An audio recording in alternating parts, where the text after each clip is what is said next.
자, 그리고요, 미국에도 절체절명, 위기의 순간에 시민을 위해서 뛰어든 영웅들이 있습니다. 바로 소방관 19명의 얘기입니다. 2013년 6월 28일 미국 애리조나주 야넬 힐. 바짝 마른 나무에 벼락이 떨어지면서 큰 산불이 발생하고 말았는데요. 고온건조한 날씨와 강풍으로 불은 삽시간에 번져서 산은 시뻘건 불길을 뿜으며 용광로처럼 타올랐습니다. 정말 그 누구도 진입할 수 없는 상황. 하지만 19인의 소방관은 이 불길 속으로 뛰어들었는데요. 이들의 다른 이름은 바로 핫샷. 핫샷? 핫샷? 이게 어떤 의미를 가지고 있는 거예요? 이 핫샷은 미국 최정예 엘리트 소방관으로요. 일반 소방대원과는 다르게 산불이 발생하면 최전방에 투입돼서 방화 차단선을 치는, 즉 산불 진압 전문 요원을 핫샷이라고 합니다. 약간 소방관 중에서도 특수부대, 특공대 이런 느낌인 거군요. 그렇죠. 정말 핫샷의 임무와 역할이 굉장히 중요하겠어요. 맞습니다.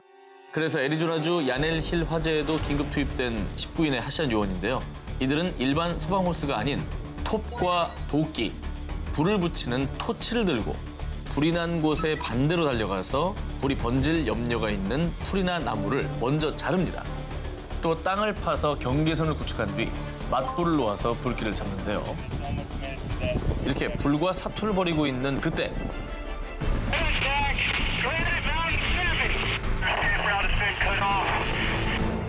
갑자기 예기치 않은 돌풍으로 도저히 진압할 수 없는 속도로 번진 불.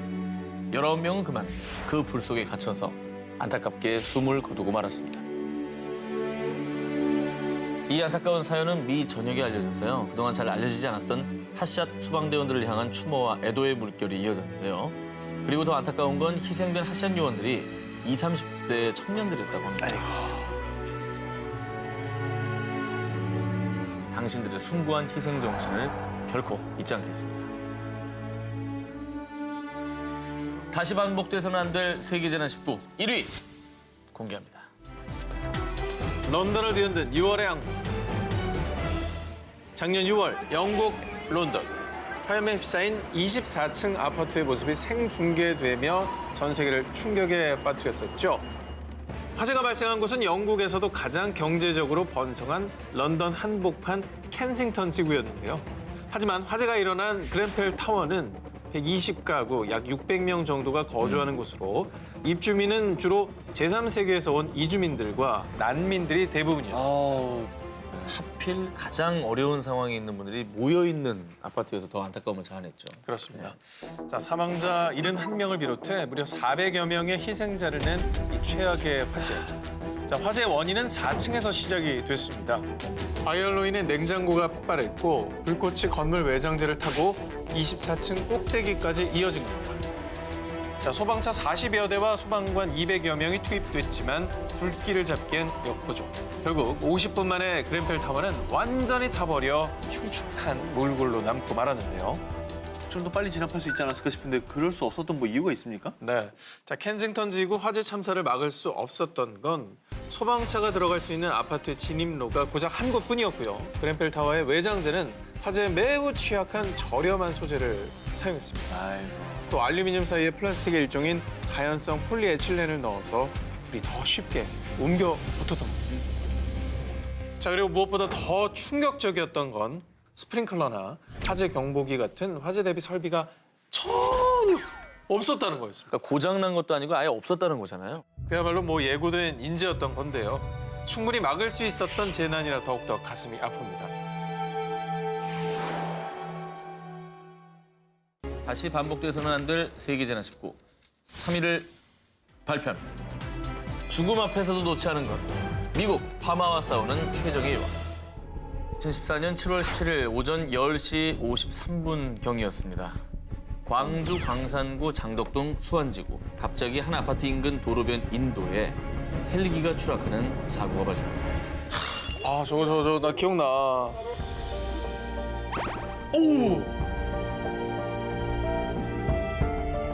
추락한 헬기는 큰 굉음과 함께 폭발, 그리고 그 헬기에 타고 있던 강원도 소방본부 특수구조단 5명은 그 자리에서 전원 사망하고 말았습니다. 이 비극적인 사고는요, 전 국민이 가슴속에 묻은 참사죠. 세월호 수색 지원을 나갔다가 복귀하던 중에 벌어진 일입니다. 사고 직후 소방관과 경찰들이 출동해서 현장을 수습을 했는데요. 형체조차 알아볼 수 없는 훼손된 시신을 마주한 동료 소방관들. 자, 그런데요. 이때 수습 과정에서 왼손 주먹에 무언가를 꽉 쥐고 있는 한 시신이 발견됩니다. 고 정성철 기장의 시신. 마지막까지 그가 손에 쥐고 있었던 검은 플라스틱 덩어리. 바로 사고 헬기의 조종 스틱인 조종관이었습니다. 사고 당시 헬기가 추락한 곳은 대규모 아파트 단지와 학교 등이 밀집한 지역인데요. 정말 수많은 인명피해로 이어질 수 있었던 사고였습니다. 하지만 고 정성철 기장은 죽음이 직면한 그 순간에도 시민들의 안전을 위해서 추락 직전까지 헬기 스틱을 절대 놓지 않고 피해가 적은 곳을 향해 추락했던 겁니다. 그러니까 본인은 이제 끝났다라는 틀렸다고 생각을 하고. 틀렸다라는 생각을 한 상황에서 저 판단을 한 거잖아요. 그죠? 감사하네요. 마지막 순간까지. 살신성인의 정신을 보여준 진정한 영웅들을 절대 결코 잊지 않겠습니다. 다시 반복돼서는 안 될 세계 재난 19, 15위 공개합니다. 지진 속에서 핀 위대한 모정. 힌두교, 불교 색채의 고색 창연한 유적들로 신들의 땅이라 불리는 네팔. 그런데 2015년 4월 25일 네팔 전역을 규모 7.8의 강진이 강타하고 맙니다. 이 지진은 세계문화유산인 바라하라 탑, 보드나트 불탑 등을 파괴시켰고요. 무려 8,000명의 생명을 앗아가고 말았습니다. 순식간에 절망이 땅이 된 끔찍한 재난. 그런데 그중에서도 정말 애타게 누구보다 간절히 구조의 손길을 요청하는 이가 있었으니 바로 만삭의 임신부 돌마 탐왕이었습니다. 건물 잔해에 깔려 꼼짝달싹할 수도 없이 갇혀버린 돌마 탐왕. 날카로운 파편에 찔려 온몸은 피투성이가 됐고요. 무거운 콘크리트 더미들은 돌마 탐왕의 숨통을 서서히 조여왔습니다. 하지만 어느 누구도 그녀를 구해줄 수 없는 상황. 그런데 잠시 후 돌마 탐왕은 극적으로 구출됩니다. 어떻게? 구조대가 왔나요? 오직 자신의 힘과 의지로 해낸 일이었습니다. 혼자? 건물 잔해에 눌려 의식을 잃어가던 그때 돌마 탐왕은 뱃속에서 꼬물꼬물 아기의 태동을 느낀 겁니다. 오로지 아이를 구해야 되겠다는 일념 하나로 이를 악물고 자신을 덮친 잔해 더미를 정말 안간힘을 다해 걷어내기 시작했고요. 그리고 결국 무너진 건물에서 겨우겨우 탈출할 수가 있었습니다. 와, 진짜 대단하다. 이게 바로 모성의 기적 아니겠습니까? 어떻게 깔린 네. 사람이 그걸 헤쳐나와요? 자, 결국 임시대피소에서 하루 이틀 식수도 식량도 부족한 그곳에서 무려 2주를 버텨낸 그녀. 때마침 보건소 상태를 조사하기 위해 신도 팔척 지역을 돌던 일본 이동 진료팀을 만난 돌마 탐왕. 다행이다. 결국 잔해더미에서 나와 무사히 병원으로 이송될 수 있었고요. 다음 날 건강한 사내 아이를 출산할 수 있었다고 합니다. 박수 한번 보냅시다. 다행입니다. 다시 반복돼서는 안 될 세계의 재난 19, 14위를 공개하겠습니다. IT의 희망, 미라클 베이비. 네팔의 위대한 모정으로 지켜낸 기적의 아기가 있었다면 이번엔 정말 기적의 아이콘이 된 아기가 있습니다. 세계 최빈국 중의 한 곳인 IT에 규모 7.0의 강진으로 발생한 재난. 이 지진으로 약 30만 명의 사망자와 약 180만 명의 이재민이 발생해 섬나라 IT는 초토화 그 자체였습니다. 원래 형체를 알아볼 수도 없을 만큼 처참히 무너진 아파트. 하지만 단 한 명의 생명이라도 더 구하기 위해서 구조대원들은 인명 구조 작업에 한창이었습니다. 바로 그때 여기 생존자가 있어요. 그런데 아기예요, 아기. 이 아기는 고작 생후 넉 달밖에 안 된 정말 너무나도 가냘픈 아기였는데요. 이 아기가 건물 잔해 속에서 버틴 시간이 무려 96시간. 96시간. 상상을 초월하는 시간입니다. 나흘. 그렇죠. 닷새? 와. 하지만 건물 잔해에 눌려서 아기의 머리에는 금이, 갈비뼈도 부러져 있던 상황이었습니다. 정말 한시라도 빨리 수술을 받아야 하는 급박한 상황이었습니다. 그러나 안타깝게도 아기가 있었던 곳은 수술이 불가능한 임시 천막 보호소였습니다. 결국 고민 끝에 구조팀은 아기를 유엔 트럭에 태워서 공항에 보냈고요. 미국 마이애미에 있는 병원으로 긴급 후송. 그리고 그곳에서 장시간의 수술 끝에 정말 다행히도 아기는 무사히 생명을 지킬 수 있었습니다. 기적입니다. 다 무너져야 다행이다. 되죠. 진짜 다행이죠. 정말 다행이죠. 자, 그런데요, 기적은 여기서 끝이 아니었습니다. 이 아기의 부모도 생존에 있었습니다. 다행히 겨우 목숨을 건진 엄마 나디는 이 아비규환의 현장에서 자신의 딸 제니를 찾기 위해서 남편과 함께 온 병원을 다 찾아다녔다고 합니다. 아이의 이름이 제인이었군요. 그렇죠. 네. 수소문 끝에 제니가 수술 때문에 미국에 보내진 걸 알게 됐고요. 무려 84일 만에 딸 제니와 엄마 아빠는 만날 수가 있었다고 합니다. 30만 명이 넘게 목숨을 잃은 대참사였습니다. 하이티 대지진. 이 속에서 제니는 수많은 이재민들에게 아직 희망은 있다라는 메시지와 함께 기적의 소녀로 불리며 큰 감동을 안겨줬다고 합니다. 네. 다시 반복돼서는 안 될 세계재난 19, 13위 공개합니다. 생존 시간 36일, 모모의 기적. 2008년 5월 중국을 강타한 스촨성 대지진.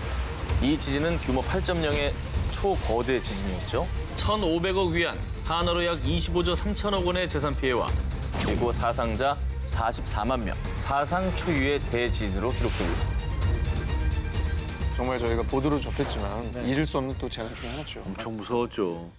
순식간에 참혹한 모습으로 변한 스촨성. 한 명이라도 더 구하기 위한 열띤 구조 작업은 한 달여가 지난 6월경에도 계속이 됐는데요. 그런데 말입니다. 건물 잔해 더미에서 구조를 기다리고 있던 건 사람이 아니었습니다. 바로 돼지였습니다. 정말 놀랍게도 뒷다리에 난 작은 상처만 빼면 거의 멀쩡했다고 합니다. 이 와중에 그런데 좀 합성 아닙니까? 아닙니다. 저 공간에 저렇게 숨어 있었던 것이죠. 36일 만에 스촨성 대지진 현장에서 구조된 돼지의 사연이 알려지자 기적의 돼지다.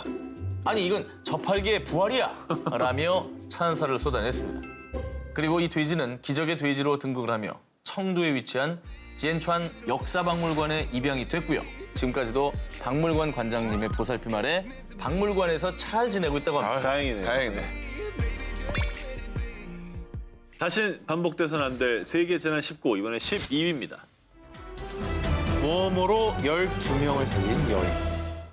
작년 여름은 전 세계적으로 유난히 덥고 건조했습니다. 그래서 산불 소식이 많았는데요. 자, 그중에서도 2017년 6월 17일 포르투갈의 중부 지역 레이히아주에서 발생한 산불은 63명의 사망자를 포함해 무려 100여 명이 넘는 부상자를 낳았는데요. 자, 이 산불은 포르투갈 전역에서 60년간 발생한 산불 중 최악이었다고 평가할 정도였습니다. 그런데 그때 사면초가 같은 상황에 놀라운 기지를 발휘해 가족과 마을 주민 등 12명의 생명을 지킨 한 여성이 있었습니다. Rebentar, dá a impressão que eram as garrafas do gás. Era horrível. Os tronos, eram as chapas das coberturas, pelos ares. 이 놀라운 사건의 첫날, 수도 리스본에서 동북쪽으로 200km 떨어진 산악 지역에서 발생한 산불은 산비탈을 타고 다른 지역까지 급속도로 확산되었습니다. 이미 소방대원 수백 명과 소방차 160여 대가 출동해 산불과 사투를 벌였지만 불길은 사그라들 기미가 보이지 않았는데요. 자, 그래서 다들 구조만을 기다릴 수는 없는 상황. 하지만 고속도로 바로 옆 마을인 노데이리뉴의 주민들은 도로 진입로가 끊겨 꼼짝없이 마을에 갇히고 말았는데요. 이때 마리아는 포기하지 않고 탈출을 시도합니다. 자, 그러나 그녀는 혼자가 아니었죠. 거동이 불편한 95세 노모가 있었는데요. 엄마, 얼른 차에 타요. 이곳을 빠져나가야 돼. 애미는 늦었다. 너라도 얼른 도망가라. 하지만 절대 포기할 수 없는 딸의 의지는 불길만큼이나 끈질겼죠. 그런데 마침 그때 마리아의 눈에 포착된 이것. 뭔가요? 물탱크였습니다. 오. 자, 물탱크를 보고 불을 피할 수 있는 안전지대라고 생각한 그녀.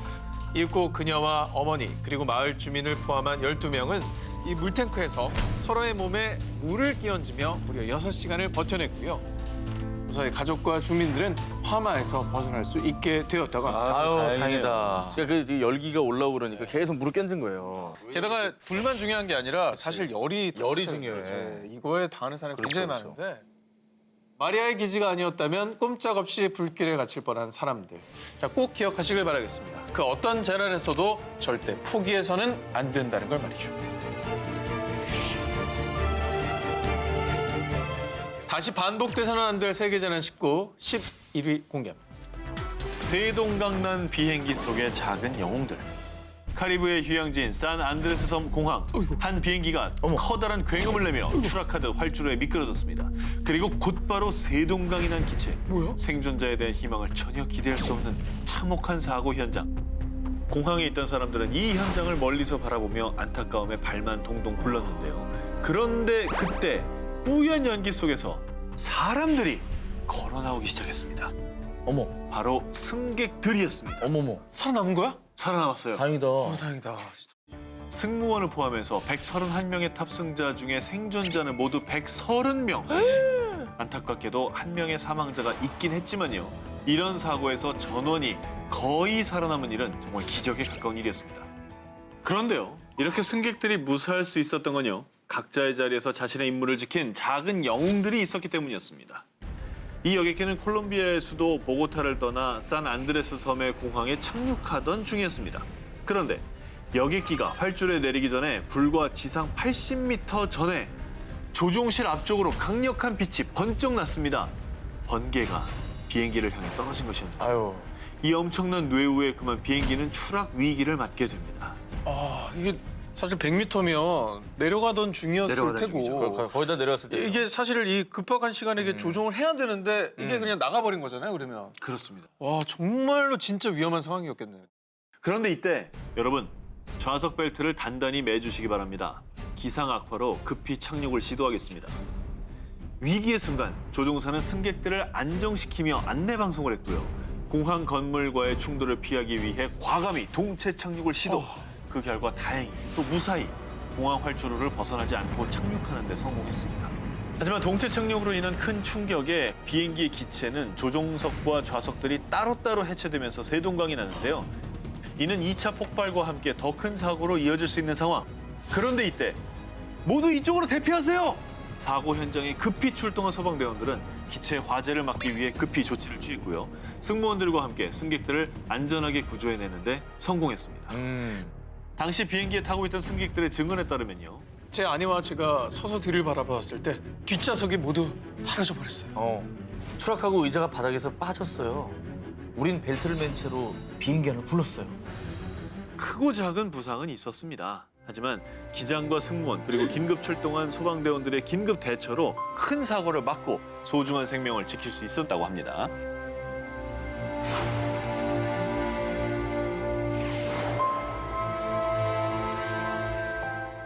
다시 반복돼서는 안 될 세계 재난 19, 10위 공개합니다. 전교생을 살린 선생님의 목소리. 2010년 4월 14일 오전 7시 49분경 중국 칭하이성 위수현에서 규모 7.1의 강진이 발생했습니다. 이 지진으로 인근에 있는 제1민족중학교는 기숙사를 비롯해 교직원 숙소, 강의동 건물까지 맥없이 무너져 내렸습니다. 아유, 오전 시간이고 학생들도 많았을 텐데 피해가 굉장히 컸겠어요. 그런데요, 놀랍게도 이 학교에 있던 학생과 교직원 903명 중 부상자는 단 한 명도 없었습니다. 아니, 찰과상도 없었다고요? 없었습니다. 말이 됩니까? 사망자도 없습니다. 아니, 지진이 뭐 3, 4도 아니고 7이라면서요. 7이죠. 이 대규모 강진이 발생하기 2시간 전 모두 밖으로 나가세요. 어서 일어나. 집합! 집합! 한 남자가 외치는 다급한 목소리에 학생들은 영문도 모른 채 모두 일어나서 밖으로 나왔습니다. 전교생을 깨운 이 남자의 정체. 누구예요? 제1민족중학교의 부교장 엘리 도어더였습니다. 그는 숙직하던 중에 평소와는 다른 이상한 낌새를 느끼고 잠에서 깼습니다. 대단하다. 그런데 불과 1시간이 조금 지났을 무렵에 땅이 움직이고 산이 흔들리기 시작했습니다. 이윽고 벽돌 건물인 기숙사는 바로 주저앉았고 세상에. 학교 건물 지붕도 맥없이 떨어지고 말았습니다. 피신하지 않았더라면 전교생이 저 안에 갇혀서 처참한 참변을 당했을 뻔한 거죠. 그 혹시라도 말 안 듣고 그냥 누워있는 애들이 있었으면 큰일 날 뻔한 거 아니에요? 근데 뭐 다행히 한 명도 없었던 거죠. 전원 구조니까. 한편 옐리 도더 부교장이 이런 기지를 발휘할 수 있었던 까닭. 2년 전에 있었던 중국 쓰촨성 대지진 이후에 수시로 지진에 대비해 연습을 해왔는데 정말 학생들이 무사해서 다행입니다. 사실 그냥 이런 경험을 헛되이 이렇게 넘긴 게 아니라 다 기억하고 있다가 그 기지로 이제 학생들을 살린 거잖아요. 그렇죠. 아, 정말 그때 노력이 헛되지 않은 것 같아요. 네. 다시 반복돼서는 안 될 세계재난 19 9위 공개합니다. 쓰나미가 만든 10년의 기적. 전 세계를 울린 소년의 생활. 형형색색의 트리와 거리마다 울려 퍼지는 캐럴. 가족들과 함께하는 행복한 연휴 크리스마스. 그런데 이 크리스마스의 여운이 채 가시지도 않은 그날 세계를 큰 안타까움에 빠뜨린 대재앙이 일어나고 맙니다. 바로 지난 2004년 12월 26일 인도네시아를 덮친 거대한 쓰나미. 아유, 쓰나미. 이 일로 쓰나미란 용어가 많은 맞아요. 분들께 알려지기도 했었죠. 맞아요. 예. 당시 인도양 쓰나미로 희생된 목숨만 23만 명. 그중 인도네시아 수마트라 섬 북부에서만 무려 17만 명의 부상자와 이재민이 발생했는데요. 이때 수마트라 섬 북부 아체에 살고 있던 세프티 랑구티의 가족도 이 불행을 피해갈 수 없었습니다. 갑작스럽게 집을 집어삼킨 지진과 해일에 4살 난 딸 자나아와 7살 배기 아들 아리프가 쓸려간 건데요. 남편 세프티 랑구티와 아내 자말리아는 남매 행방, 아니 생존 여부조차 알 수 없어 무척 괴로워했고요. 쓰나미에 휩쓸려간 자식들을 찾기 위해 온 동네에 전단도 붙이고 또 정부에 찾아달라고 요청하는 듯 밤낮 없이 매달렸습니다. 그렇게 한 해 두 해를 보내며 자녀들을 찾아 헤맨 시간만 10년. 하지만 희망을 버릴 순 없었는데요. 자, 그러던 어느 날 누나, 나 지금 자나랑 똑같이 생긴 여자를 봤어. 자말리아의 동생이 잃어버린 조카와 똑 닮은 소녀를 목격했다고 한 건데요. 소녀의 현재 나이는 14살. 자말리아의 딸이 4살이었을 때 행방불명되었으니 나이도 이게 딱 맞는 겁니다. 맞네요. 자, 그리고 이 소녀는 자신이 쓰나미에 휩쓸렸다가 한 어부에 의해 구조된 거라고 얘기를 한 건데요. 그래서 그 말을 듣자마자 한달음에 소녀가 있다는 섬으로 달려가 극적인 만남을 가진 부부. 소녀를 마주하자마자 한눈에 자신의 딸임을 느꼈다고 합니다. 또 부부의 딸 자나 역시 엄마 자말리아에게 안기는 순간 마치 오래전부터 함께 지내었던 것처럼 익숙하고 편안한 기분을 느꼈다고 합니다. 아이고. 말 한마디 안 섞고도 보자마자 이렇게 끌어안고 서로가 엄마, 딸임을 알 수 있다는 것 자체도 기적인 것 같아요. 그러니까 서로의 얼굴만 봐도 아는 이게 거죠. 내 엄마인 줄 아는 거죠. 표정만 봐도. 자, 그런데 이 가족에게 일어난 기적이 여기서 끝이 아닙니다. 자, 이 가족에게 또 한 번의 기적이 찾아오게 되는데요. 아들? 그렇습니다. 아들? 자, 10년 만에 극적으로 만나게 된 딸 자나아는 오빠를 회상하며 이런 말을 합니다. 제가 떠나려갈 때 분명 오빠를 봤는데 그 뒤로는 만날 수가 없었어요. 그럼 이제 그 오빠도 어딘가 살아있을 수 있는 거 아닙니까? 또 다른 집에서 저렇게 살고 있을 수 있는 그러니까. 거죠. 예. 그렇죠. 자, 그 말을 듣고 한 줌의 희망을 품게 된 가족들.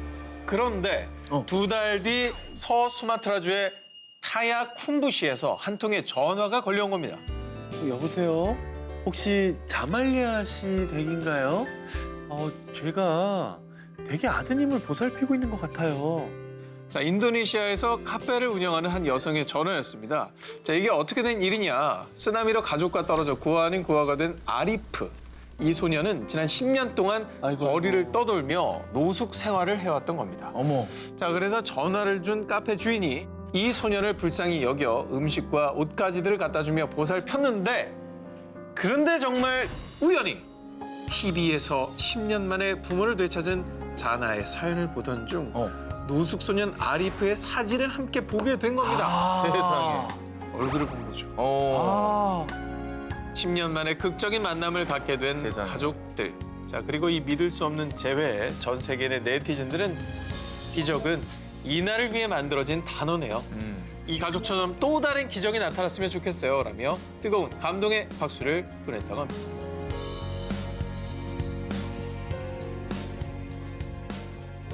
다시 반복돼서는 안 될 세계재난 19.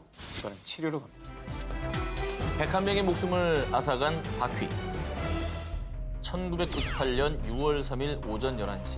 시속 200km를 달리던 독일의 고속열차 2체에 목적지인 함부르크를 130km 남긴 지점에서 사상 최악의 열차 사고를 내고 맙니다.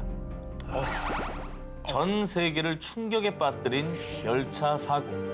보시다시피 각 열차 차량은 제각각 분리되면서 탈산, 그중에 3호차는 콘크리트 다리 기둥을 정면으로 들이받았고요.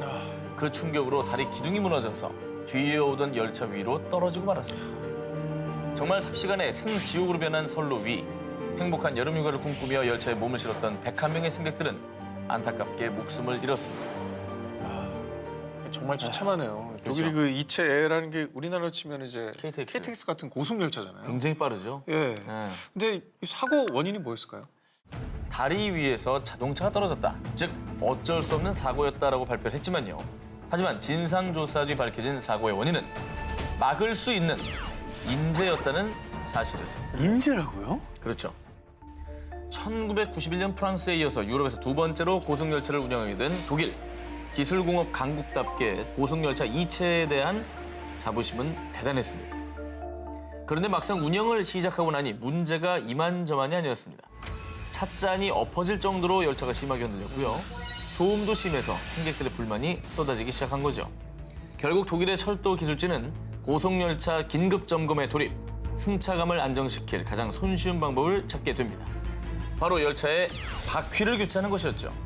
참고로 이체의 열차의 바퀴는 바퀴 하나가 한 덩어리의 강철로 이루어진 모노블록 형태였는데요. 이걸 두 개의 바퀴를 결합한 듀얼블록 제품으로 전격 교체. 그런데 문제는 이 듀얼블록 바퀴가 오래 사용하게 되면 마모로 인해서 끊어질 수 있다는 것이었습니다.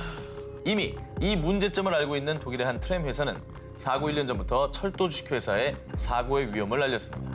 게다가 사고 2달 전에는 이체의 기관사와 승무원이 바퀴에 이상이 있는 것 같다라고 보고를 했습니다. 하지만 이체의 열차 바퀴에는 문제가 없어요. 그냥 자기들 일이나 해요. 예? 라며 이 모든 경고를 싹 다 무시했다고 합니다. 그런데 더 화나는 건 당시 독일 고속열차의 바퀴 안전성 검수 방법이 그냥 육안 검사였다는 겁니다. 랜턴으로 불을 비춰서 맨눈으로 검사하는 거죠. 그러니까 즉 이미 예고된 대형 참사였다는 겁니다. 7년간 마모된 바퀴가 선로 위에서 끊어지면서 일어난 세계 최악의 고속철도 참사입니다. 이렇게 평생 잊을 수 없는, 아니 지울 수 없는 대참사를 맞고 나서야 독일 철도 주식회사는 바퀴를 다시 모노블록 형태의 튼튼한 강철 바퀴로 교체를 하고요. 열차 바퀴 점검 방법을 강화했다고 합니다. 우리가 일반적으로 생각하는 어떤 그 독일이라는 나라의 이미지랑은 되게 다른데요? 그렇죠. 독일이라면 만약에 저런 불만이 올라왔을 때 바로 처리하겠죠. 되게 철저하게 조사를 할 것 같은데 오히려 우리가 오버한다 싶을 정도로 더 조금 그렇잖아요. 좀 네. 대비를 할 것 같은데 의외입니다. 근데 왜 그랬지?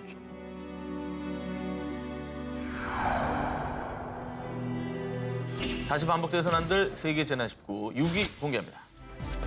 11살 꼬마 영웅이 보낸 시그널. 2017년 8월 이탈리아 이스키아 섬 북부에 위치한 마을 카사미촐라 테르메를 강타한 규모 4.0의 지진. 여러 채 건물이 붕괴하면서 마을은 그야말로 아비규환이 되었는데요. 자, 그런데 이때 어른스러운 기지로 두 동생의 목숨을 구한 11살 꼬마 영웅이 있습니다. 자, 이 꼬마의 이름은 치로 마르몰로. 자, 치로는 생후 7개월 그리고 7살 난 동생들과 취침 준비를 하고 있었습니다. 자, 그런데 정말 예고 없던 지진이 발생하면서요. 순식간에 2층 집이 와르르 무너져 치로와 동생들은 건물 잔해 속에 갇히고 맙니다. 자, 한편 사고 직전 욕실과 주방에 있던 부모님은 구조대의 도움으로 창문을 통해 가까스로 빠져나올 수 있었는데요. 하지만 문제는 삼형제. 켜켜이 쌓인 건물 잔해 더미에서 몸집이 작은 어린 삼형제를 찾아내는 건 매우 어려운 일이었습니다. 그렇게 삼형제의 생사를 가르는 시간이 속절없이 지나고 있을 무렵 이 시그널의 정체는요. 11살 맏형인 치로가 빗자루 손잡이로 큰 시멘트 잔을 톡톡톡 치면서 자신들의 위치를 알린 소리였어. 아우 다행이다. Lo so perché stiamo arrivando, Marco! Stiamo arrivando, non ti preoccupare! 그래도 똑똑하네요. 그렇죠. 결국 치로의 기지 덕분에 구조대는 삼형제가 파묻힌 위치를 파악할 수 있었고요. 지진 발생 7시간 만인 새벽 4시. 생후 7개월인 동생을 먼저 구출. 뒤이어 7시간 뒤인 오전 11시엔 7살 동생을 그리고 맏형 7호는 제일 마지막으로 지진 발생 16시간 만에 구조될 수 있었습니다. 아유, 어른스러워라. 본인도 얼마나 놀랐었겠습니까? 근데 당시 같은 방에서 자고 있던 둘째 동생을 깨워서 침대 밑으로 데려가 피신을 먼저 시켰던 겁니다. 대단하다. 자, 위기의 순간 놀라운 기지로 동생의 목숨을 구한 꼬마 영웅 7호. 아주 칭찬해. 다시 반복돼서는 안 될 세계 재난 19 5위 공개합니다. 한! 어태 남았지? 한퇴.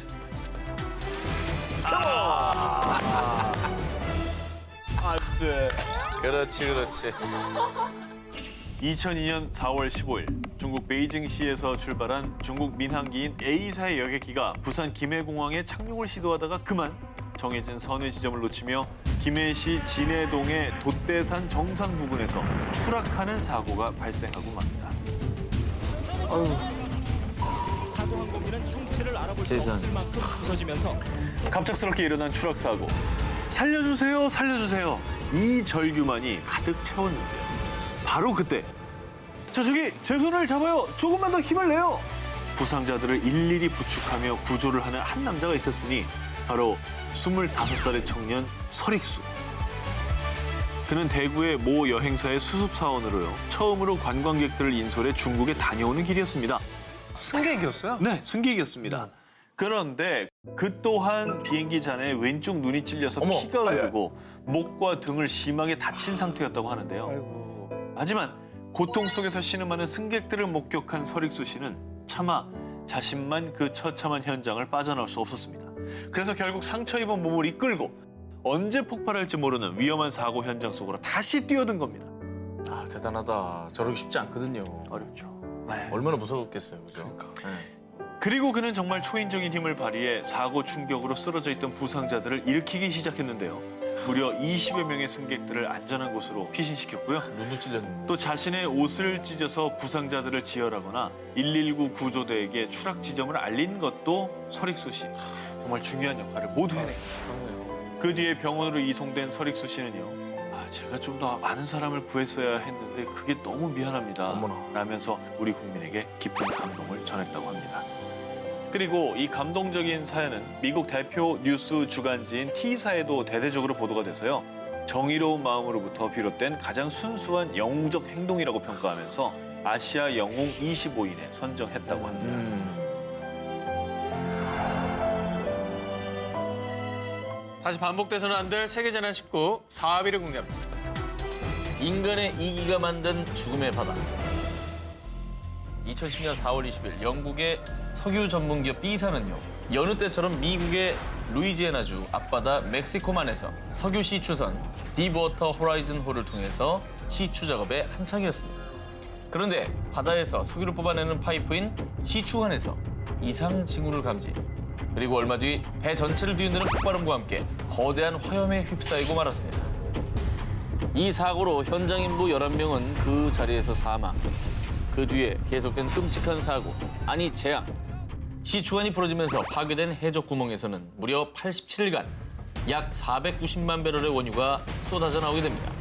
정말 말도 안 된다.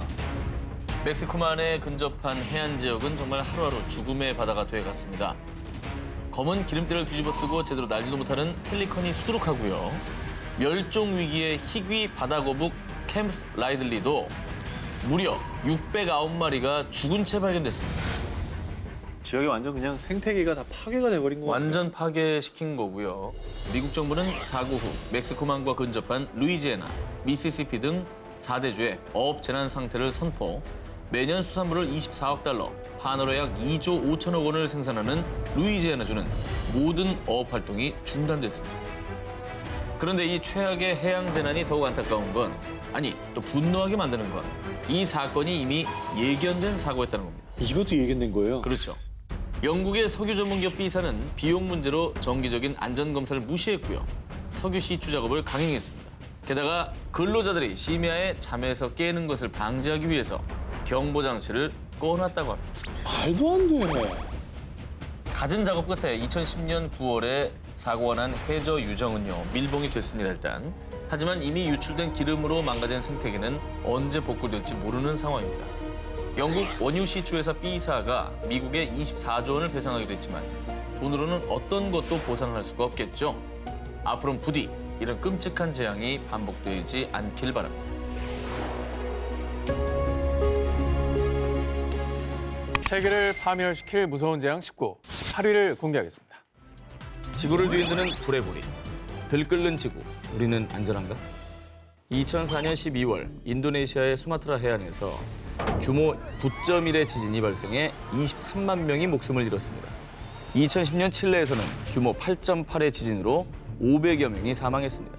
그리고 2011년 2만여 명의 사망자와 실종자를 낸 동일본 대지진까지 끔찍한 비극이 이어져 왔는데요. 아, 정말 비극이었죠. 네. 우리는 땅에 붙어 사는 사람들인데 이 땅이 흔들린다면 이거는 정말 엄청난 공포인 거죠. 자, 그런데 지진으로 막대한 피해를 입은 이 나라들의 공통점, 바로 환태평양 조산대에 속한다는 것입니다. 태평양을 둘러싼 약 4만 킬로미터의 지역이 환태평양 조산대인데요. 자, 이 지역을 이으면 고리 모양이어서 일명 불의 고리로 불리고 있습니다. 자, 그런데 판 구조론에 따르면요. 지구를 이루는 10여 개의 판들의 경계 부분에서 지각 변동이 활발한데 특히 환태평양 조산대가 판의 경계에 모여 있어서 전 세계 지진의 무려 90% 이상이 이 환태평양 조산대에서 발생하는 거라고 합니다. 자, 그리고 우리 한반도는 유라시아판 내부에 위치해 있어서 환태평양 조산대에 속하진 않습니다만 절대 안심할 수는 없습니다. 절대 안심할 수는 없습니다. 2016년 9월 12일 대한민국을 대혼돈에 빠뜨린 사건, 바로 경상북도 경주시 남남서쪽 8km 지역에서 발생한 규모 5.8의 지진. 이것도 끔찍했죠. 남 얘기가 아닙니다. 이 경주 지진은 1978년 기상청에서 계기 지진 관측을 시작한 이래 한반도 최대 규모의 지진이었다고 합니다. 그리고 또 2017년 11월 포항 북구 북쪽 9km 지역에서 일어난 규모 5.4의 지진이 발생. 이에 무려 2천여 명의 이재민이 발생했습니다. 그리고 건물 956채가 파손되는 등 막대한 피해가 발생했죠. 자, 그런데 말이죠. 놀라운 건 경주와 포항에서 발생한 지진이 2011년 발생한 동일본 대지진에 영향을 받았다는 주장이 나오고 있습니다. 그 영향으로 한반도에서 지진이 일어난 거예요? 그렇죠. 국내 전문가들에 따르면요. 동일본 대지진 당시 발생한 엄청난 에너지가 우리나라에까지 영향을 미쳤고요. 이 충격에 단층이 헐거워지면서 작은 충격에도 지진이 발생할 수 있다는 것입니다. 실제로 기상청의 한 지진 전문 분석관은 동일본 대지진 이후 한반도의 지진 빈도가 늘어났다고 전하기도 했습니다. 근데 사실 일본 같은 경우에는 뭐 그거에 대비해서 건물도 뭐 그런 설계를 많이 하잖아요. 내진 설계. 우리는 잘 안 하고 있지 않나요? 문제점 많을 것 같은데 우리나라는. 그렇습니다. 국내에서는 1988년이 돼서야 6층 이상 또 10만 제곱미터 이상 건물에 대해서만 내진 설계가 의무화되기 시작했습니다. 자, 그러니까 그 이전에 지어진 건물이 지진 위험에 크게 노출돼 있는 것이겠죠. 그리고 지진 때마다 나오는 이름이 있죠. 필로티 구조. 이 벽면이 없이 하중을 견디는 기둥으로만 설치된 개방형 구조를 말하는데요. 웬만한 빌라는 다 지금 네. 저런 구조잖아요. 그렇습니다. 그런데 이 필로피 구조에 내진 설계가 제대로 안 된 경우가 많다고 하는군요. 때문에 지진에 취약해 연쇄 붕괴 위험이 높은 것이죠. 아, 저렇게 되는 거예요? 기둥이 부서지면서? 근데 이게 한반도 어느 곳에 일어나도 저런 건물 많기 때문에 많아요, 너무 많아요. 이런 붕괴에 그대로 노출될 수밖에 없다는 거잖아요. 이건 남의 일이 아니네, 이거. 끔찍한 재앙은 예고 없이 찾아옵니다. 안전 대비만이 더 큰 재앙을 막을 수 있습니다. 자, 이어서 다음 특종입니다. 자, 불의 고리의 공포, 지진이 전부가 아닙니다. 지난 12월 9일 뉴질랜드를 공포에 몰아넣은 소식. 뉴질랜드 화이트 아일랜드 화산 폭발. 불의 고리. 환태평양 조산대에 속하는 뉴질랜드의 화이트 아일랜드에서 예고도 없이 화산이 폭발해서 21명이 숨지는 사건이 발생했습니다. 하늘을 거의 뒤덮었네요. 아, 이거 너무 무섭다. 그런데 더 심각히 우려가 되는 건요. 뉴질랜드 화이트 아일랜드 화산 폭발 이후 환태평양 조산대 이 불의 고리의 활동이 심상치 않다는 분석이 쏟아진 것입니다. 뉴질랜드에 이어서 1월 9일 멕시코 수도 멕시코시티 인근의 포포카테페틀 화산이 폭발, 이어서 1월 12일에는 필리핀의 탈 화산에서 무려 15km 높이의 화산재 기둥이 치솟으며 분화해서 수천 명이 대피하고 수도권 일대가 마비되는 상황까지 벌어졌습니다. 그러니까 이게 한 달 사이에 말씀하신 대로 3번이나 큰 화산이 폭발을 한 거잖아요. 그렇습니다. 자, 현재 지구상에 있는 활화산은 약 850여 개로 집계가 되고 있습니다. 이 중에 무려 약 75%가 환태평양 조산대에 밀집해 있어서 이 공포감은 더 이루 말할 수가 없는 상황입니다. 진짜 뭐 다 우리나라 근처에 있네요. 네. 아니 최근에 그래서 그 영화도 히트했잖아요. 그 백두산 폭발을 주제로 했던 영화 백두산. 이거를 보면은 정말 만약에 저런 일이 일어나면 어떻게 될까? 우리나라는 그래서 화산 폭발 가능성이 있는 거예요? 자, 아까 말씀드린 대로 이제 한반도는 불의 고리, 환태평양 조산대로부터 비켜나 있긴 하지만요. 결코 안전지대는 아닙니다. 실제로 946년 발생한 백두산 폭발은요. 지구 역사상 가장 큰 화산 폭발로 꼽히는데요. 당시 방출된 화산 에너지는요. 히로시마 원자폭탄 에너지의 무려 16배, 동일본 대지진의 무려 4배에 해당될 것으로 추측된다고 합니다. 진짜 그럼 정말 사상 최악의 화산 폭발이었네. 그죠. 실제로 여러 전문가들은요. 백두산이 우리에게 신호를 보내고 있다고 주장을 하고 있습니다. 2003년부터 백두산에서 균열과 산사태가 발생하기 시작을 했고요. 또 2004년 백두산의 한 계곡 인근에서 말라 죽은 나무들이 관찰됐는데 전문가들은 이를 지하에서 표출된 유독가스를 주된 요인으로 추정을 하고 있습니다. 무섭다. 근데 백두산 화산 전조 현상이라고 우리가 생각하게 된다면 야 이거는 막을 수가 없잖아요. 그렇죠. 만약에 정말 폭발하면 어떻게 되는 거예요? 국내 한 전문가는요. 만약에 946년에 일어난 백두산 분화의 단 1% 수준의 분화만 일어나도 북한의 함경도와 양강도 지역의 300만여 명의 주민이 재해 영역에 포함이 되고 천지 아래 이산화탄소가 분출되면 반경 50km 내에 있는 사람과 동물들이 무방비로 질식사할 수 있다고 추정을 했습니다. 진짜 무섭다. 지하 깊은 곳에서 여전히 들끓고 있는 마그마. 재앙을 미리 막을 수 있는 시스템 구축과 재해 대응에 대한 매뉴얼 반드시 꼭 마련돼야 할 것 같습니다. 세계를 파멸시킬 무서운 재앙 19, 16위 공개합니다. 뇌를 파괴하는 살인, 무몸. 2015년 8월 미국 텍사스주 육상 선수인 14살 마이클 존 라일리 주니어는 샘 휴스턴 주립공원의 한 호수에서 수영 훈련을 했는데요. 그런데 수영 훈련을 마치고 며칠 뒤 머리가 왜 이렇게 아프지? 자, 마이클은 계속되는 두통과 고열에 시달리다 가족과 함께 병원을 찾았는데요. 이때 의사가 내린 청천벽력 같은 진단. 마이클에게 남은 시간이 얼마 없습니다. 자, 급작스럽게 시한부 선고를 받은 마이클은 두통을 호소한 지 불과 17일 만에 결국 세상을 떠나고 말았습니다. 뭐죠? 아니 뭐 운동선수면 몸도 건강했을 텐데. 나이도 어렸어요. 평소 지병이 있었던 거 아닙니까? 자, 마이클의 갑작스러운 사인은 일명 뇌를 먹는 아메바, 파울러 자유 아메바 때문이었는데요. 아메바요? 뇌 속에 있나요? 뇌를 먹어요? 그렇습니다. 자, 몸 전체가 한 개의 세포로 되어 있는 단세포 동물 아메바. 그 종류가 40여 가지에 이르는데요. 그 중에서도 파울러 자유 아메바는 10에서 20 마이크로미터, 눈에 보이지 않을 정도로 아주 작고 가느다란 미세먼지만한 크기로요. 주로 따뜻한 담수에 서식하는데요. 이 파울러 자유 아메바가 있는 물이 피부에 닿거나 물을 마신다고 해도 인체에 큰 영향은 없지만요. 그러나 문제는 이 아메바가 코를 통해 들어갔을 경우입니다. 코 속으로 들어간 파울러 자유 아메바는 코 점막을 뚫고 후신경을 따라 뇌로 이동하는데요. 정말 끔찍하게도 뇌에 침투한 아메바는 뇌세포를 갉아먹고 뇌세포를 괴사시킨다고 합니다. 무섭네요. 그야말로 뇌를 파먹는다는 얘기죠.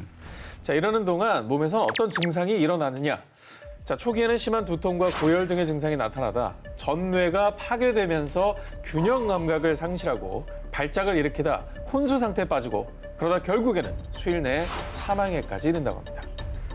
그래서 파울러 자유 아메바의 치사율은 무려 95% 이상. 실제로 미국 질병통제예방센터에 따르면 1962년부터 2018년 사이 미국에서 아메바 감염자 145명 중 생존자는 단 4명에 불과했다는데요. 걸리면 뭐 없네요. 치사율이 너무나 공포스러운 수준이죠. 아니 근데 너무 무서운 게 나도 모르게 당하는 거잖아요. 그리고 담수에 서식하면 우리나라에도 이제 담수가 많으니까. 자, 과연 그럴까요? 네. 안타깝게도 그렇습니다. 아 그래요? 자, 국내 아메바 전문가들은 우리나라 토양이나 물에서도 뇌를 먹는 아메바는 얼마든지 서식할 수 있다라며 경각심을 당부하고 있는데요. 토양이나 담수에 서식하는 가시 아메바는요, 사람의 눈을 통해 감염되는 경우 각막염뿐만 아니라 심하면 실명까지, 또 피부의 상처를 통해 감염이 될 경우 뇌수막염을 일으켜 사망에까지 이르게 하는데요. 실제로 우리나라에서 이 가시 아메바로 인한 사망자가 2명이나 발생한 바가 있다고 합니다. 야. 이 뇌 먹는 아메바는요, 아직까지 효과적인 치료약이 없다고 합니다. 그래서 미국 질병통제예방센터에서 파울러 자유 아메바 감염을 막기 위한 주의사항을 발표했는데요. 수온이 높은 담수에서는 가급적 수영을 피하고요. 또 수영을 하실 때 꼭 코마개를 착용할 것을 당부하고 있습니다. 코막에. 기왕이면 뭐 코도 막으시고요. 그리고 수경도 잘 좀 착용을 하셔야 될 것 같습니다. 자, 세계를 파멸시킬 무서운 재앙 19, 15일 공개합니다. 세계를 덮친 개미와의 전쟁. 지난 2017년 9월에 전해진 충격 보도. 한반도 생물 안보 위협. 한반도를 덮친 위협적인 존재는 바로 붉은 불개미였습니다. 어찌나 피해가 극심했는지 살인개미로까지 불렸던 녀석입니다. 붉은 불개미, 크기는 약 2.5에서 6mm에 불과합니다. 하지만 꼬리 부분에 치명적인 독성 성분인 솔레놉신이 포함된 날카로운 침이 있는데요.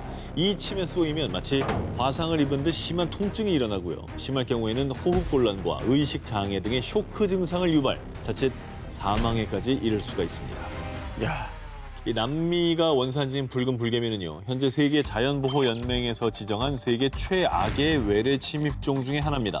1930년대 미국을 시작으로 호주, 뉴질랜드, 필리핀, 일본, 중국 등 전 세계로 계속 확산되고 있는데요. 정말 무서운 녀석인 게 이 붉은 불개미가요, 식물의 씨는 물론이고요, 심지어 새 둥지를 공격해서 어린 새를 잡아먹기까지 합니다. 와. 이 식성이 어마어마해요. 아니, 새를 어떻게 먹어? 자, 또 붉은 불개미가 집을 지은 농경지는 식물이 뿌리를 내리지 못합니다. 이 생태계에도 막대한 피해를 끼치는데 2017년 부산항에서 국내 최초로 붉은 불개미 1000여 마리가 발견됐을 때 핵폭탄이야, 핵폭탄. 검역 당국은 즉각 소독 조치를 실시, 개미 유인용 트랩 160여 개를 설치하고요. 대대적으로 정밀 조사에 나섰는데요. 하지만 8개월 뒤인 2018년 5월 또다시 부산항에서 발견됐고요. 그 뒤에 인천항, 평택항 등에도 등장. 그리고 심지어는 항구를 넘어 내륙까지 침범했는데 대구 아파트 건설 현장에서 붉은 불개미 830여 마리가 발견되기도 했습니다. 이때 발견된 것 중에는 번식 능력 있는 여왕개미도 있었다고. 아, 그놈이 문제네. 엄마가 있었어? 그렇죠. 지금도 어딘가에서 우리를 노리고 있을 붉은 불개미. 더 이상 피해가 발생하지 않도록 확실한 조치가 필요할 겁니다. 세계를 파멸시킬 무서운 재앙 19, 14위를 공개하겠습니다. 죽음을 부르는 살인 모범. 2018년 4월 20일 남을 채취하던 60대 여성 사망. 2019년 8월 26일 산에서 풀을 벤 후 고열에 시달리던 80대 남성 사망. 왜 그러죠? 자, 이들이 사망을 한 이유, 바로 공포의 살인 진드기 때문입니다. 작지만 어마무시한 이 녀석의 이름은 참진드기인데요. 참진드기 중에서도 SFTS 바이러스를 보유한 참진드기에 감염되면요, 6일에서 14일간의 잠복기 이후 고열, 구토, 설사를 하다 심한 경우에는 콩팥 등 여러 장기가 제 기능을 잃는 다발성 장기 부전이나 혼수 상태에 빠져 사망에 이르기까지 한다고 합니다. 진짜 무서운 놈이네. SFTS 바이러스 감염자는 2011년 중국에서 처음 확인됐고요. 이 살인 진드기는 중국을 시작으로 일본과 우리나라에까지 발견. 이 살인 진드기가 있는 곳은 주로 산의 풀숲이나 잔디밭에 서식하고 있다가 사람이나 동물에게부터 감염을 시키는데요. 아, 이 풀숲이나 잔디밭을 아예 안 들어갈 수도 없고. 봄에 또 조심해야 돼요. 네. 그런데 또 조심해야 될 건요, 단순히 숲이나 잔디밭을 피한다고 감염을 막을 수 있는 게 아닙니다. SFTS 바이러스를 보유한 참진드기와 직접적인 접촉이 없더라도 감염자의 혈액이나 타액으로도 전염될 수 있다고 합니다. 타액으로도. 그렇습니다. 그리고 2017년 일본에서는 참진드기에 물려 SFTS 바이러스에 감염된 반려견의 타액을 통해 사람이 감염된 사례도 있다고 합니다. 치사율이 무려 30%에 달하는 SFTS 바이러스. 국내에서는 2013년부터 2018년까지 감염자만 866명, 그중 174명이 사망했습니다. 이게 사망률이 되게 높네요. 치사율 높네요. 네, 이렇게까지 무서운 건지는 정말 몰랐습니다. 그 진드기 앞에 살인자가 붙을 때는 이유가 있네요. 그렇습니다. 네.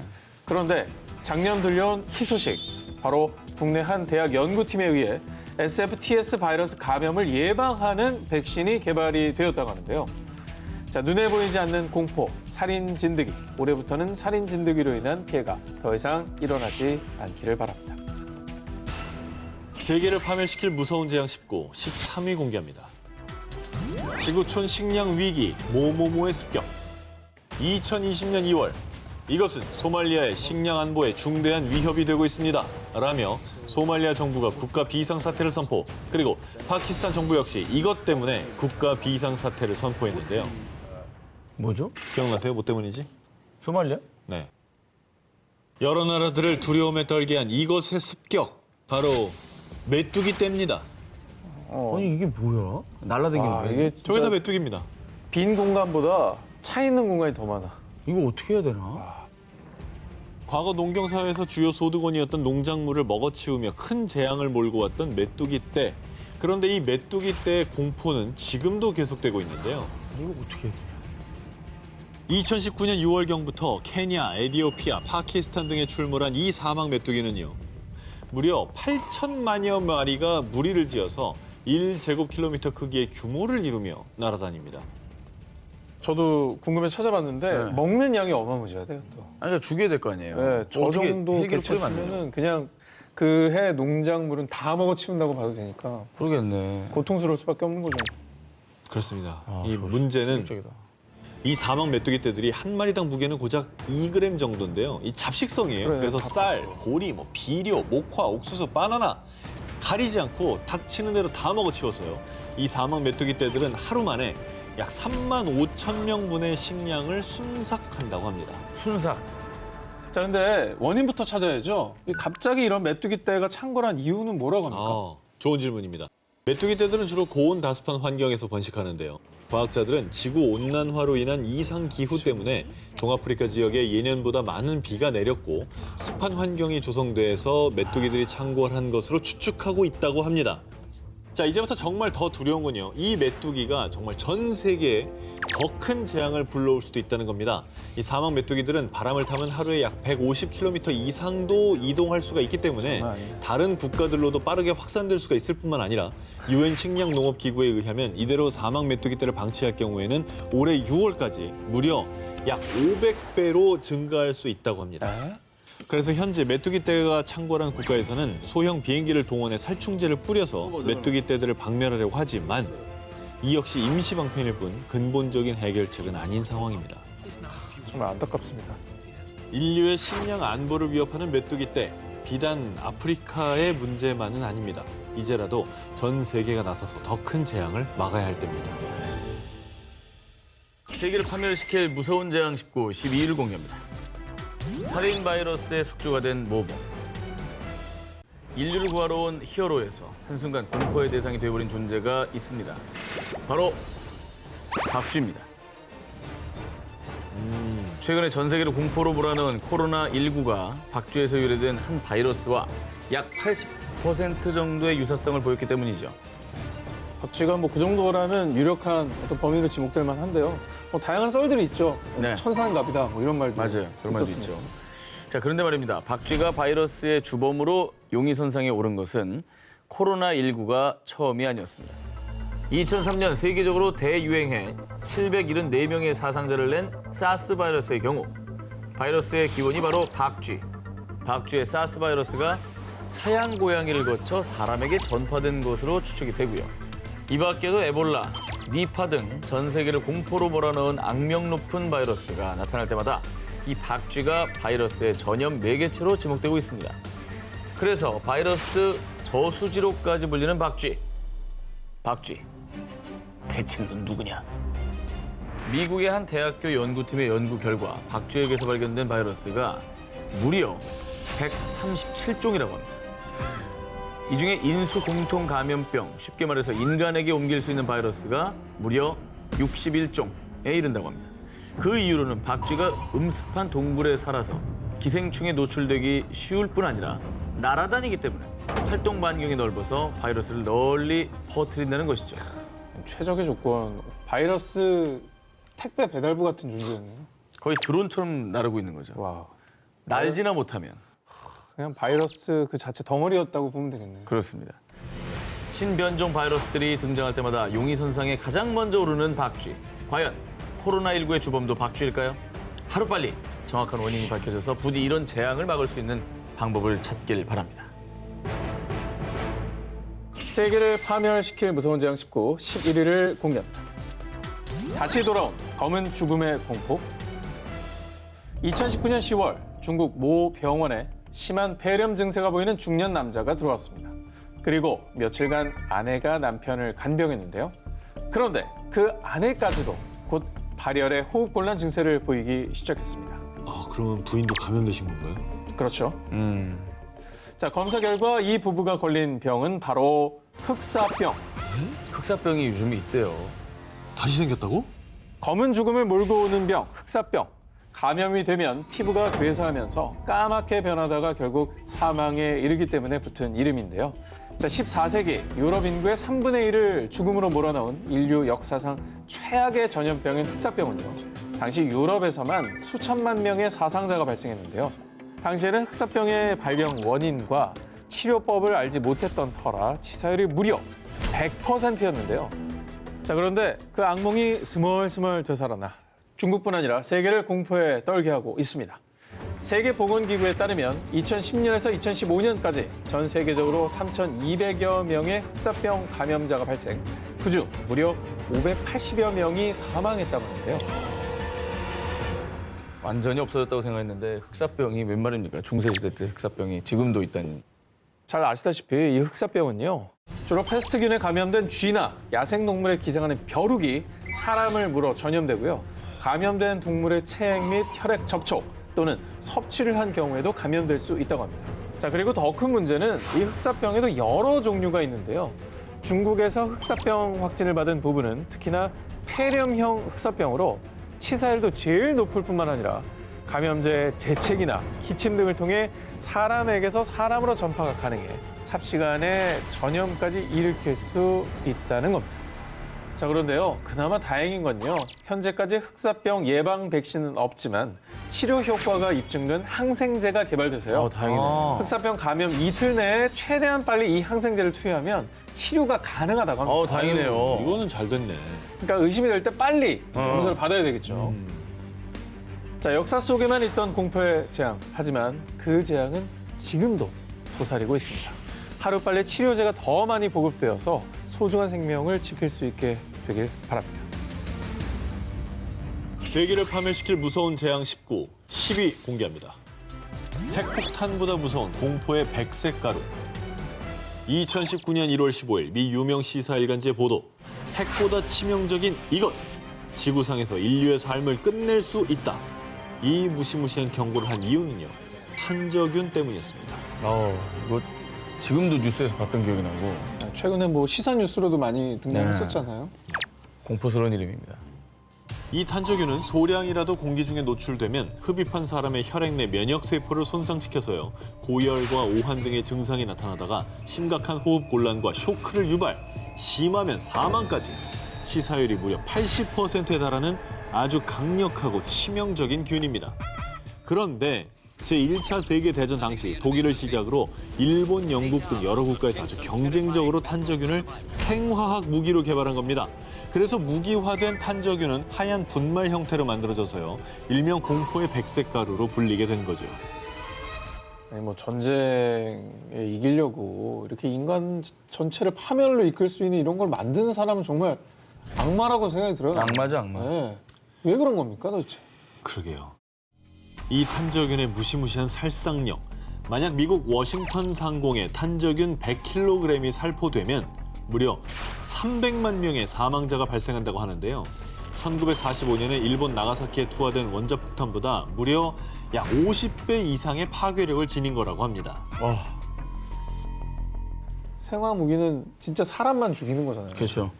굉장히 고통스럽게. 네, 너무 고통스럽게. 더 끔찍해요, 저는 이게 더. 근데 이게 실제로 사고가 있었습니다.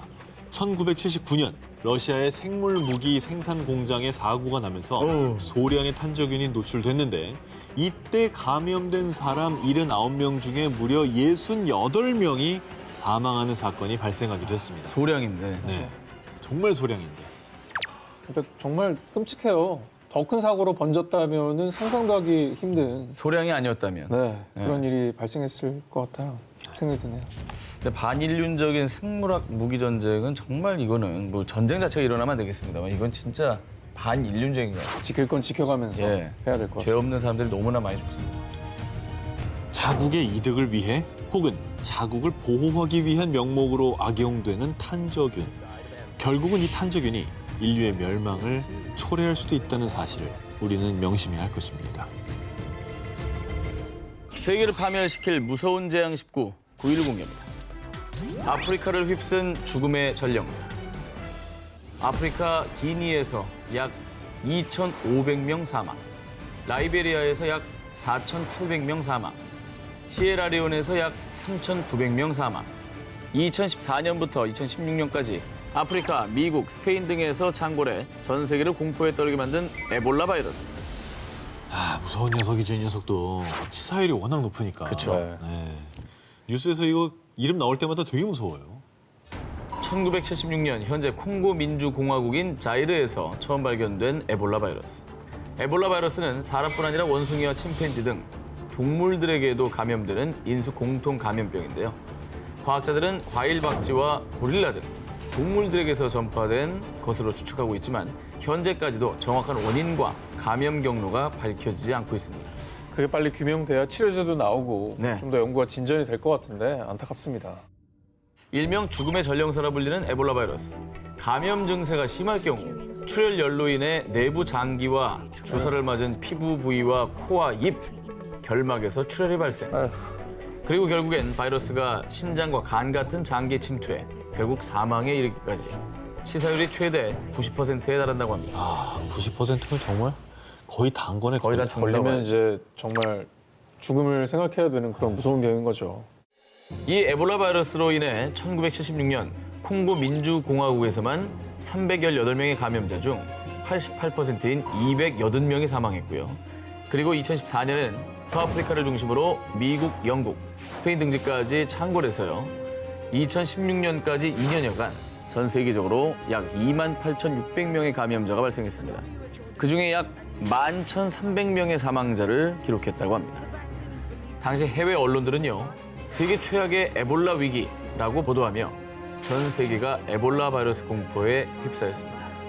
자, 그러던 2016년 6월 세계보건기구인 WHO에서 에볼라 바이러스 종식을 선언하며 위기를 넘기나 했지만 또다시 에볼라가 확산. 에볼라 바이러스의 공포는 끝날 듯 끝나지 않고 있습니다. 아이고, 그러면 아직도 진행 중인 거예요? 진행 중이죠.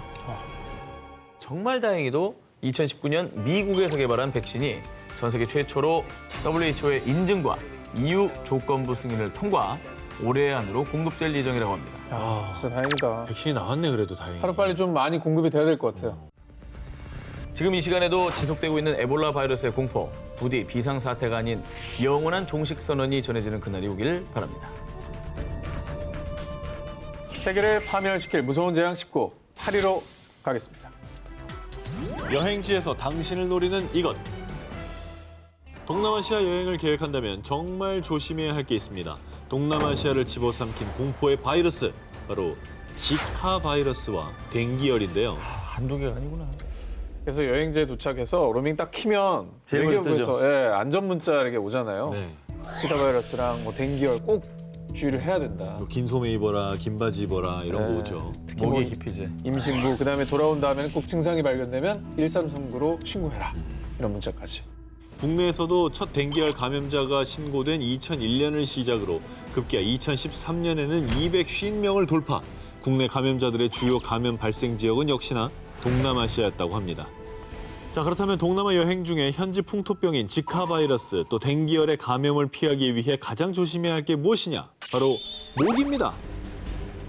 1947년 우간다의 지카 숲에서 처음 발견된 지카 바이러스는 2007년 태평양을 횡단해 2016년에는 브라질까지 집어삼켰는데요. 지카 바이러스의 핵심 매개체는 이집트 숲모기로요. 이 모기에 물려 지카 바이러스에 감염되면 두통, 발열, 근육통, 피부 발진 등의 증상이 나타나고요. 가장 심각한 건 만약 임산부가 지카 바이러스에 감염되면 머리와 뇌가 정상보다 작은 선천성 기형, 소두증인 아이를 출산할 확률이 높다는 겁니다. 너무너무 무서운 것 같아요, 정말. 그리고 이집트 숲모기가 퍼뜨리는 또 다른 공포의 전염병. 지난해 필리핀에서만 1000여 명의 사망자를 낳은 댕기열. 이 댕기열은 고열을 동반한 급성 열성 질환으로요. 두통과 근육통과 함께 초기에는 신체 전반에 붉은 반점이 나타나고요.